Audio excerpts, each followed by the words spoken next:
யானையும் தச்சனும் ஒரு கிராமத்தில் மிகவும் திறமை வாய்ந்த ஒரு தச்சன் இருந்தார். அவரிடம் ஒரு செல்லப்பிராணியாக ஒரு யானை இருந்தது. அந்த யானை மிகவும் புத்திசாலித்தனமாகவும் பாசமாகவும் இருந்தது. தச்சன் வேலை செய்யும் இடத்திற்கு தினமும் சென்று அவனது வேலைகளை வேடிக்கை பார்க்கும். ஒரு நாள் தச்சன் தனது பட்டறையில் ஒரு பெரிய மரப்பலகையை அறுத்துக் கொண்டிருந்தான். அப்போது எதிர்பாராத விதமாக அவனது கையில் ஆழமான காயம் ஏற்பட்டது. இரத்தம் வெளியேறியதைக் கண்டதும் யானை மிகுந்த கவலையடைந்தது. தச்சன் வலியில் துடித்து என்ன செய்வதென்று தெரியாமல் திகைத்து நின்றான்.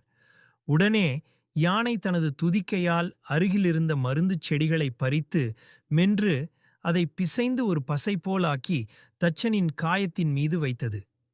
யானையின் அன்பான செயலைக் கண்டு தச்சன் வியந்து போனான். யானை வைத்த அந்த பசை இரத்தப்போக்கை கட்டுப்படுத்தியது.